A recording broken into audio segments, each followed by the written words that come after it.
We've been dealing with a lot of clouds today. Those cloudy skies are going to stay fairly stubborn, but still allowing us to warm up underneath them. That's all until we get a very strong cold front in our forecast. Right now, taking a live look out over toward Parkton, looking like overcast conditions with temperatures on into the mid-60s, 64 degrees in Inner Harbor. Good evening to you in Parkton. You're now at 60 degrees as well, and Middle River is 63. So we're warm. In fact, the entire East Coast is dealing with fairly warm temperatures, especially when you compare that to what's happening throughout the middle half of the country. Check out Dallas. 47. It looks like freeze watches are up for them, where they're forecasting to fall into the 20s.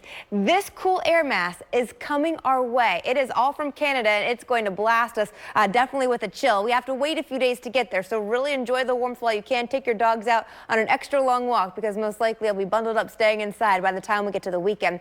For us, we still have high pressure and control. It's shifting a little bit further out to our east, which means our winds are going to shift as well, with that clockwise flow now delivering our winds more of a southeasterly direction. Earlier today was out of the east, so we just pulled in some clouds. But with more of that southeasterly component, we'll continue to watch our temperatures 5 to 10 degrees warmer than normal. That puts us in the upper 60s to low to mid 70s for us until we get that strong cold front, which is forecast to arrive on Thursday. And when it does, temps will fall about 5 degrees cooler than norm. So for tonight, before that boundary, 49 degrees, very warm for October. Normally we're sitting at around 41. Those clouds are sticking with us. Tomorrow afternoon, 67 degrees, still dealing with stubborn clouds as that cold front gets a little bit closer to us. Breaking it down for you more hour by hour, you can see by 2 o'clock, 67 degrees. That's when our temperatures peak, and by 4 p.m., 65. And those clouds, they just stay very stubborn. Here's the proof in your future cast by 1 o'clock.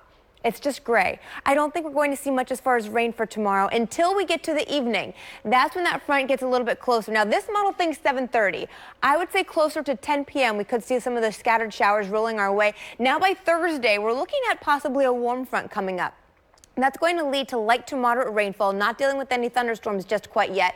By 1 o'clock, still dealing with scattered showers, but everyone hasn't dealt with the rain until we get to later in the afternoon. So now 4 o'clock, trick-or-treaters are starting, and you see some of the dry spots, okay? So that means everyone is not going to see the rain. You have the potential of going out trick-or-treating and it actually being dry for maybe about 30 minutes or maybe even an hour. By 5:30, though, it looks like out over toward Cockeysville, heading out toward Eldersburg, this is where stronger storms are in our forecast. And by 7:30, now entering out toward the city and even out over toward Owings Mills. But by 11 p.m., look at the shading in red here. This is the strong storms. These are the thunderstorms, the potential for severe weather coming our way late Thursday night, leaving us by early Friday morning. So your trick-or-treat forecast does in fact call for you dancing in some showers, although it's going to be hit or miss, especially right around that 5 to 7 o'clock time frame for us, with temperatures into the mid-60s.